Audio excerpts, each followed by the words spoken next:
Hi everybody, welcome to class. I'm sorry I wasn't able to do a live video yesterday, but today I'm home and I thought it'd be fun to take you outside with me.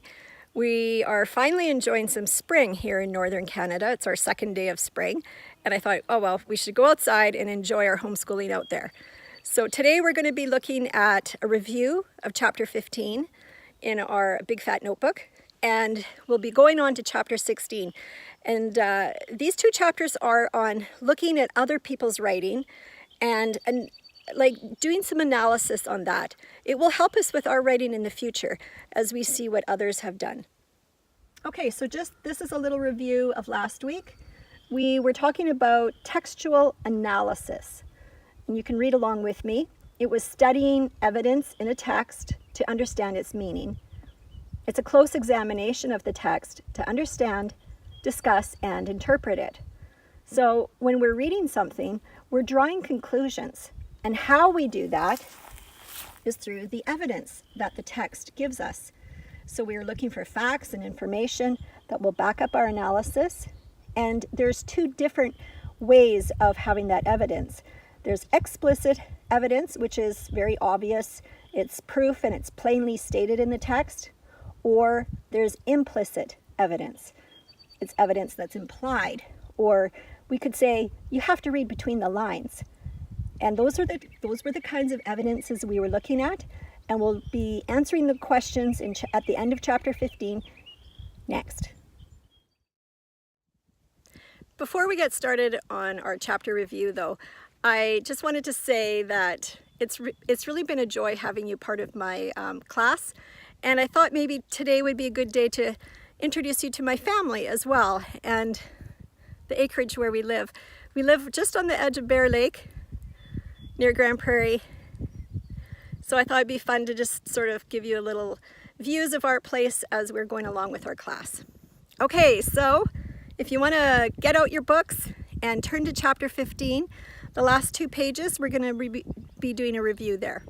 Okay, so I'm on page 164 and 165. That's where our questions are. And we're going to start with question number 1, which says, if something is implicit, is it clearly stated?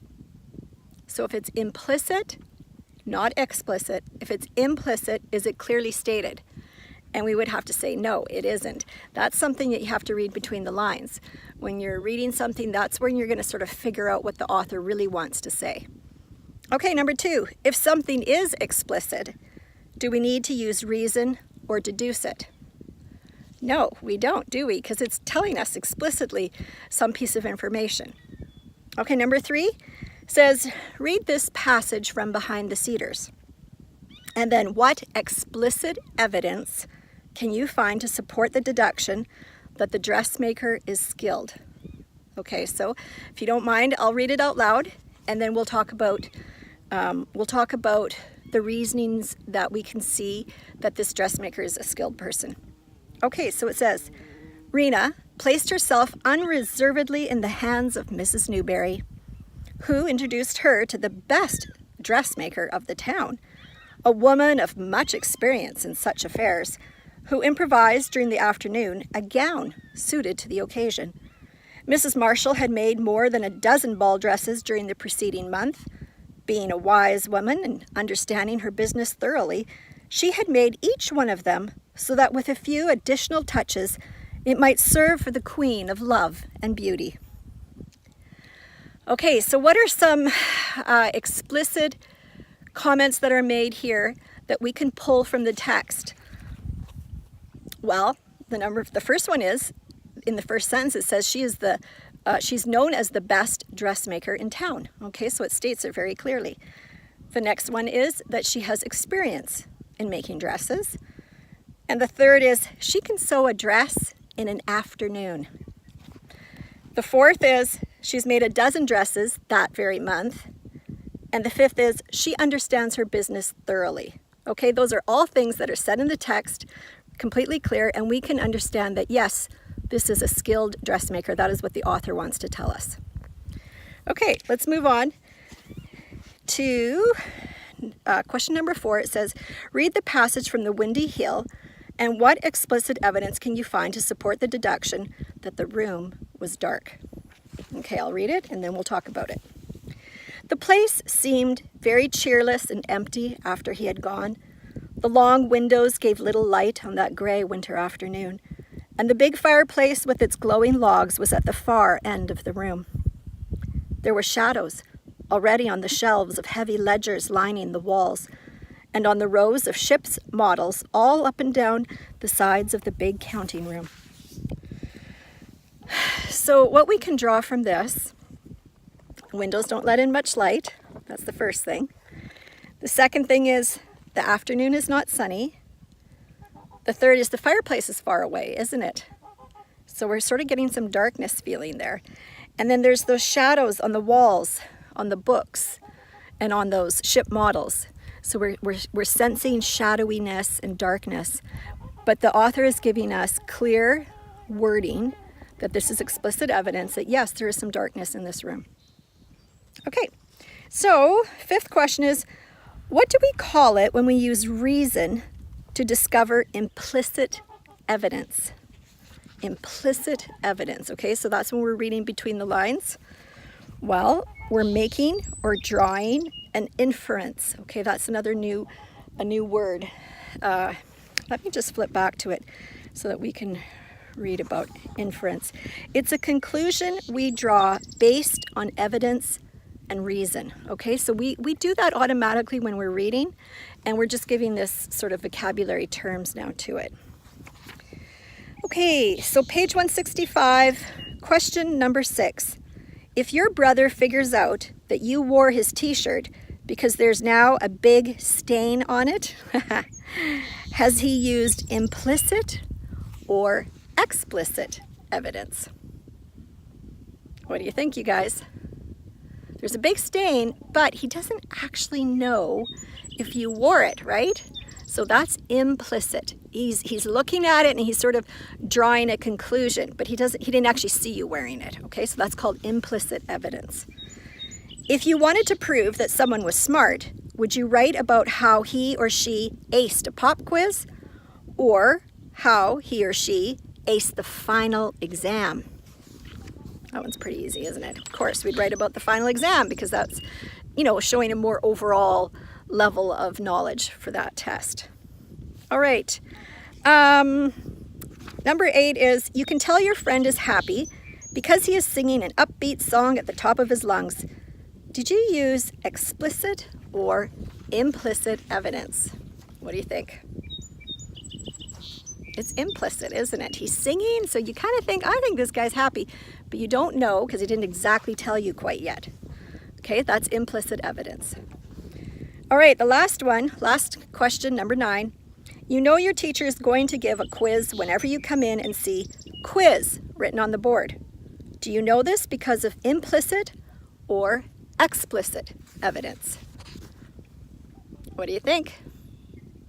That one's explicit, isn't it? Because it says it right there on the board. Quiz time. Okay, guys, we're going to move on to chapter 16. That was a great review. And I'm going to change locations and we're going to see another part of our acreage. Okay, I'm right down on the lake's edge. Usually we have a bit of a beach here. It's kind of rocky, but we've got spring sort of flooding happening, so there's no real edge. But maybe you can watch and we'll talk, and maybe you'll see some swans. I saw swans this morning. There were pelicans and geese. So I don't know, keep your eyes open. Okay, so chapter 16, we're still talking about when we read texts, what are we drawing from there? What kind of conclusions are we drawing? Oh, wow. Can you see that, you guys? It's our geese. Oh, swans taking off. Okay, well, we're looking at texts and we are drawing our conclusions from them. We're gathering as much information as we can about what we're reading. And it will help us with our writing because we're going to know when we go to write some of the influences that are influencing us as we write.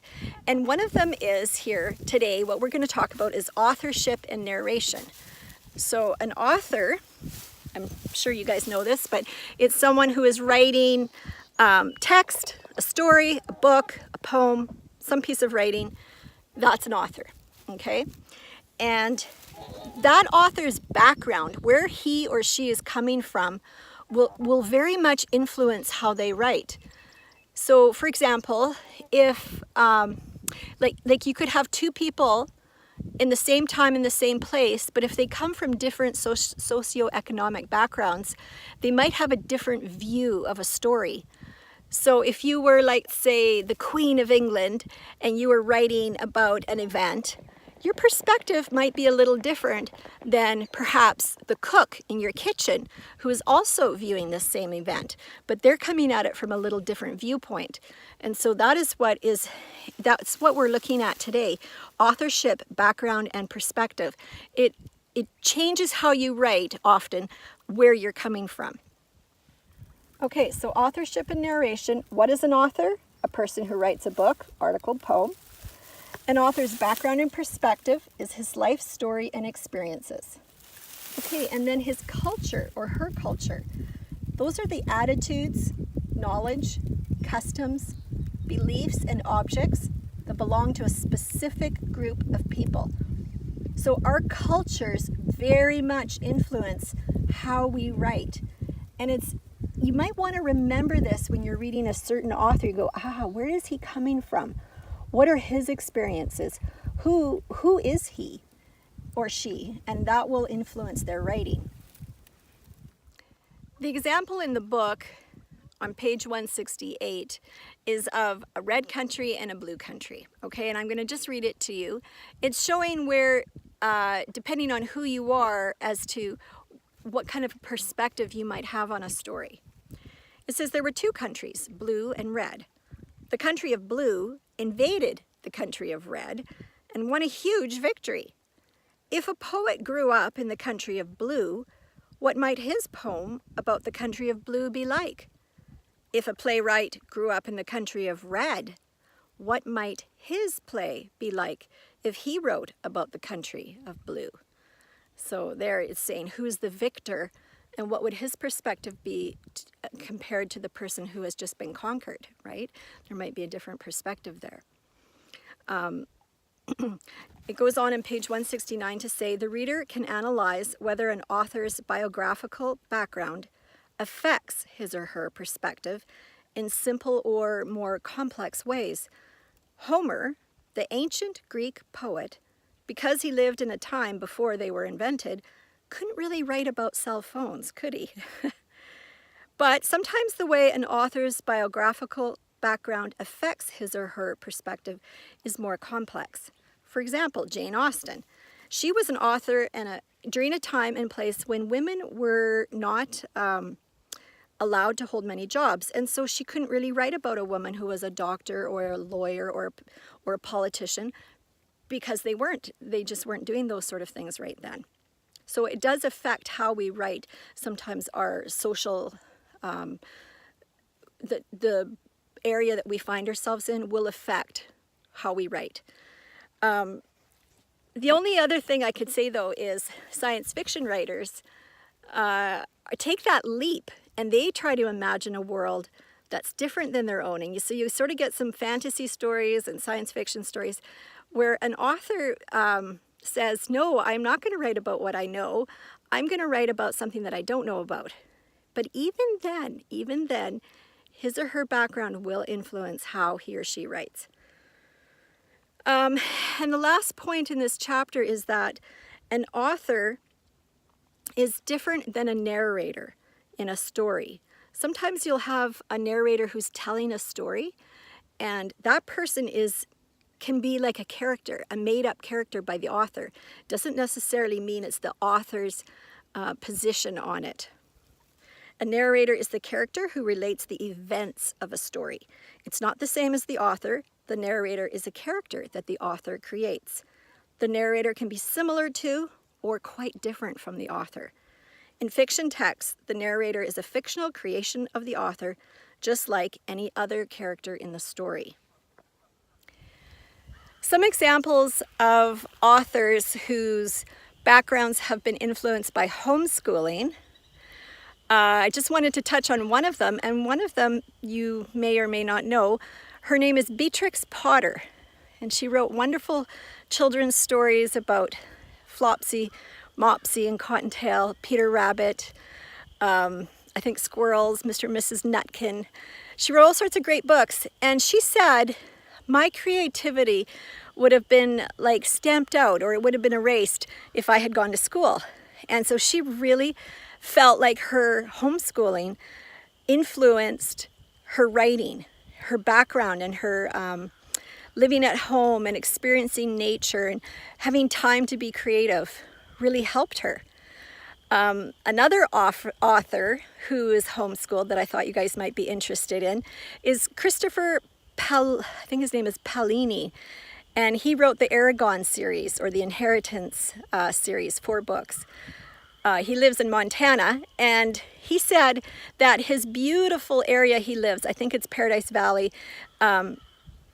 it's so beautiful, he said he based his books on that.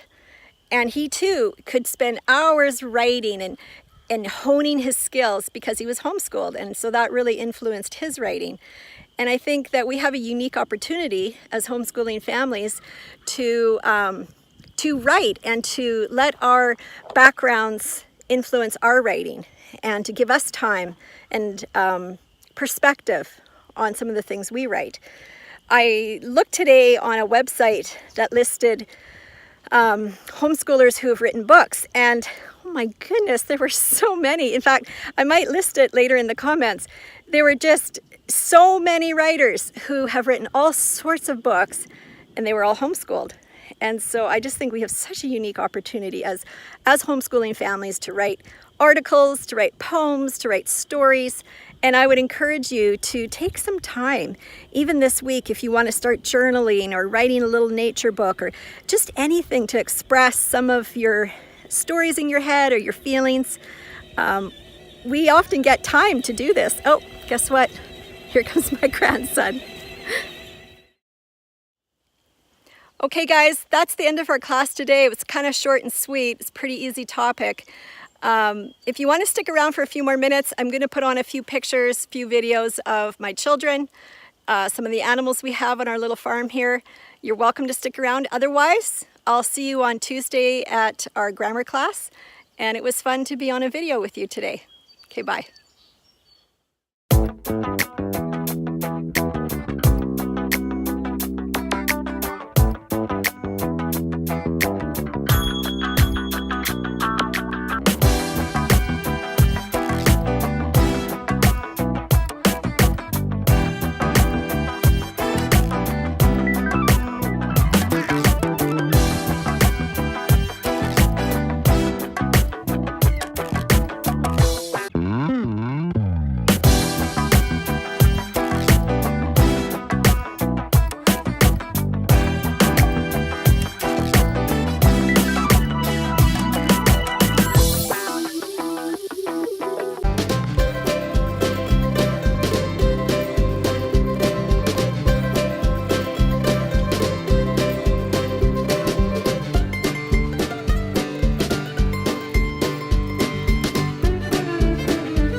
This is Summer's cabin that she's going to share, right, Summer?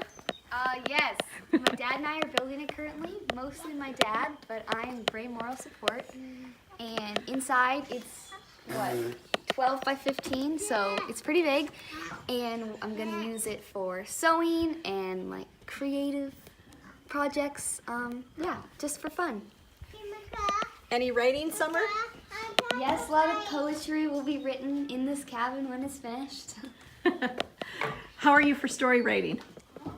A+ every time. That's awesome. Looks really nice. I like the ceiling at the moment.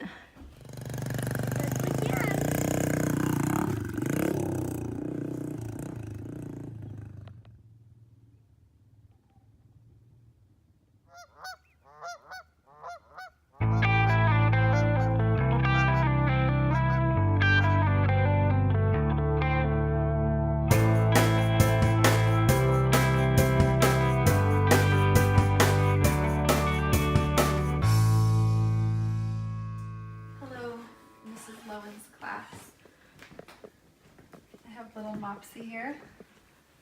And we were just talking about the story of Peter Rabbit. Who do you live here with, Jess? I live here with my husband and our 3 children, soon to be 4. Hi, Lily. Hello. Did you just wake up? Did you? You want to come to Grandma? Yeah. Hi. Here, say hi, class. Say hi, kids.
Okay guys, that's it. That's an introduction to my family. It was fun to have you along with us, and I look forward to our class on Tuesday.